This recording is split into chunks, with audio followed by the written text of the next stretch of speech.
My name is Melissa Kelly. I'm the chef and owner of Prima Restaurant in Rockland, Maine, and I'm here today with Culture Magazine, and we are having fun making some recipes with the Rougette Grilling Cheeses. What I've enjoyed most about using the Rougette Grilling Cheeses is that they're so versatile. Like, you can do so many different things with them. You can throw them on the grill, you can put it on a skewer, you can flambe it like I did, or you can put it in that little pan that it comes in and just warm it and serve it with vegetables or with meat. But it's super flexible and versatile. You can do a lot of different things with it. Good afternoon, everybody. I'm Susan Axelrod, Editor-in-Chief of Culture, here with my good friend Melissa Kelly. Clark is with the New York Times. She's a good friend of ours too. God, sorry, it's the heat. It's like 100 degrees so here. hot. We're behind this fire here at Primo Restaurant in Rockland, Maine. Unfortunately, we can see the beautiful Penobscot Bay off in the distance, which is, every time I look out there, it makes me feel a little cooler. But Melissa's going to be grilling some Rougette Bonfire Grilling Cheeses for us this afternoon. And she's got a couple of great recipes, so I'm not going to stand in your way. Let's get going. Great. So the first one we are going to grill. It comes in these neat little packages, which it's perfectly sized. It's a nice portion, and it's got great texture. I like to keep it out a little bit more room temperature, and that way it's not cold in the middle once you get the nice char marks on it. We have two things going on here. We have a wood fire grill, and I also have a little plancha on a burner. That's a paella cooker, which I love. So the first dish is the grilled cheese with a shaved fennel radish salad with blood oranges, some regular navel oranges, arugula, and fennel. And it's very Italian, very Sicilian flavors that we're using. It's perfect for a hot summer day because it's really cool and refreshing. But then you get that gooey, melty cheese element, which everybody loves. So, also we have some beautiful things from the garden. We have some beets, which we're going to add, chayoga beets, badger flame beets, which we grow here. They are row 7 seeds from Dan Barber from Stone Barns. Some little French breakfast radishes and some watermelon radishes, which are really fun to add some color and some crunch. So I'm gonna see how this fire feels pretty good, but I might do it on this one. I'm gonna take the cheese and I'm going to put a little bit of olive oil on it. Not too much, because you don't want the oil to flame up. So what we're gonna do here is I'm gonna get this pan hot, this cast iron pan. You want to get your pan kind of hot because we're going to flambe it with a little sambuca. Highlight the flavor of the fennel. So we have a fennel bulb, and I'm going to just shave some of that right into my bowl. I use the same bowl to oil the cheese, so you're not making too much of a mess. And you want to shave it really thin because we're going to eat it raw. And we're going to mix that. Some watermelon radishes. It really is super crispy. I have blood oranges and navel oranges, and you'll see, like, some blood oranges are really, really dark and some are speckled, which it's nice if you can find a variety because it makes the plate look really beautiful. I'm gonna clean that off. And I just took the skin off. I'm gonna slice those up. Like I said, this is a very Sicilian salad. Something you would have on a sweltering day like today. So we want to make a beautiful kind of palette there. In our bowl so far, I just have the fennel and some shaved radishes. Yep. So I like to also take a little bit of the oranges and break them up right into the salad, as well as having pretty ones down on the plate for color and texture. But these will give a little bit of, almost dress the salad with the orange juice. Blood oranges have a nice bitter flavor, which will be good to balance the sambuca, which is kind of sweet and syrupy. Let's see how we're doing here. It's pretty hot. It's pretty good. And then I'm going to add these beets, which are a mix of chayoga beets, golden beets. They're badger flame, they're called, and some red beets. So this is a beautiful, the Badger Flame beet. These are row 7 seeds that we grew here. I love them because it's Badger, it looks almost like a real flame. I don't know if you can actually see it that close up, but it's really gorgeous.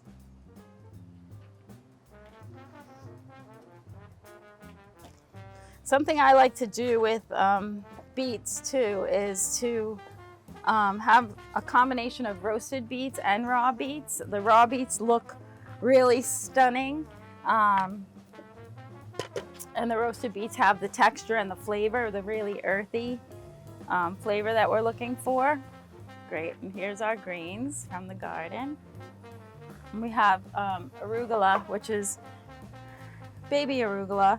Not too big, but has lots of spice. So we're gonna put a little bit of that in there. So I'm gonna go ahead and put the cheese right into the hot pan. So this is like a medium heat right now. I'm gonna turn it up because we want that cheese to sear. It's lightly coated with olive oil, a little salt and pepper. And then I'm gonna add a little bit of chopped tarragon on there.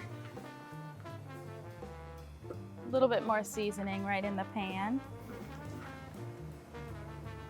And it seems like what makes these cheeses so easy and versatile is that you can just, they come out, like you said, they come out of the package pretty much ready to go. Yeah. Although it's nice to let them sit for a little bit to soften up. Like it always is a good idea with any cheese, pretty much. I think when they're room temperature, you don't have to worry about it not being soft in the middle when you cook it, or cooking it too far on the outside. Yep. So we're gonna just check and see how it's looking. You want it to get a little bit of color on it, and then I'll turn it and season it on the opposite side. That looks really nice. It gets, a little bit of char on yeah, it gets a little char, but it also gets that real pliable, oozy mozzarella-like texture. You can feel, you see how it softens up without falling apart. But the best part of this is when you put the sambuca in.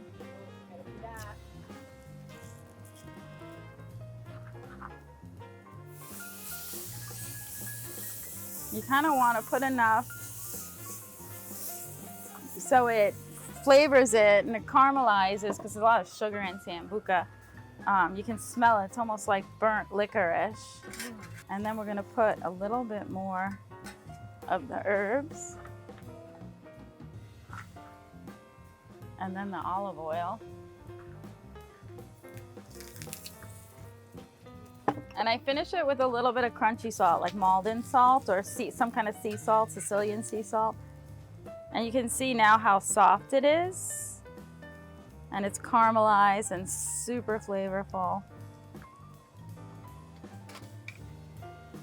And then on our salad, so I have all the ingredients in here. I have the citrus, the radishes, the fennel. I'm gonna give that a little toss. Beets. And this is a perfect summer salad, my favorite. These colors that they kind of accent each other. That fennel is super crispy. A lot of times Sicilians might even add, instead of the beets, they might add an olive to this salad if you want to make it a little bit more savory. Yeah, so it's kind of a hot and cold salad, but quick and easy if you have everything prepped. You just throw it on the grill, flambe it, and put it right on the plate. You can have the plates ready to go. So the second recipe, I'm going to switch my ingredients up real quickly. I'll leave that one there. And just grab my tray out of here. So this one's a little bit of a more kind of Southern Italian also, but more like Mediterranean focused flavors, a little bit Spanish. Thank you. We have smoked almonds, and we made a romesco sauce, which is a roasted red pepper sauce that has almonds and a little bit of spice, roasted tomatoes. So I have a sherry vinaigrette, which is just shallots that are macerated with sherry wine, sherry vinegar, and then finished with olive oil and some seasoning, salt and pepper. Again, we're going to, you could do this on a regular grill or you can do it in a cast iron pan, but you want to warm the cheese. The first thing we're going to do with this one is we're going to blister some tomatoes. So I have some little grape tomatoes here. You want to just warm them up so the skin gets kind of almost peeling back, and then the tomato inside gets softer and bursts with juice. And Susan's opening up the cheese for me. For this one, we're using a mix of baby lettuces, which instead of arugula, I have a mix of all different head lettuces and dandelion greens, some red orac, some red leaf lettuce. So we have our greens. The first thing we're going to do, like I said, is blister these tomatoes. So I get my pan hot with a little bit of olive oil. Believe me, that pan is really hot. It's hot. And we're going to add our tomatoes in there. You want to get a little color on them. Of course, season along the way. Give them a little shake. And then you can just put them onto the grill. So just get them kind of like the skin starts peeling back a little bit and they'll soften up. The salad right now, all I have in the bowl is the greens. I'm gonna add some chopped smoked almonds.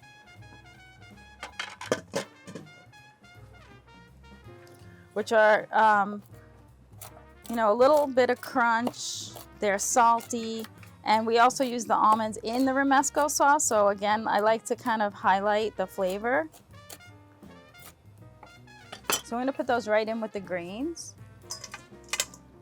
And I have some little tiny purple basil. I don't know if you can see that, which has great flavor, little tiny baby leaves of basil. So we're gonna add that. Yeah, and for the plate, you know, you wanna have, presentation's really important. Sometimes when you're cooking at home, you don't think about that quite as much as we do in restaurants. But, so having fun things like edible flowers, I have a little bit of red endive, crispy things to eat the cheese with and sauce to dip it in. Makes a more kind of interactive dish. So for our dish, we have, like you didn't know, you could eat the nasturtium leaves, but it's pretty, and we can use that to put the sauce on. The recipe for the romesco sauce is posted with this. So yes, it's got almonds, olive oil, garlic, roasted peppers. It's really delicious. For this dish, we're gonna put a whole like garden radish on there. I'm gonna just slice it in half and put that on the plate for a garnish. And then we're gonna put a little bit of dressing on the salad and season that up, get that ready to go. And then the last minute, you wanna do your cheese. So it's been kind of warming here in the pan. This pan is pretty handy. But we're gonna put it right in this pan for 1 minute.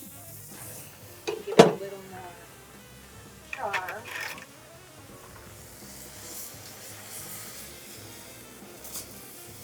We want to get a little caramelization and soften it. You could probably almost even wrap the nasturtium leaf around it, pick it up to eat it like that. Nice too, absolutely. And we're gonna put some pretty salad down.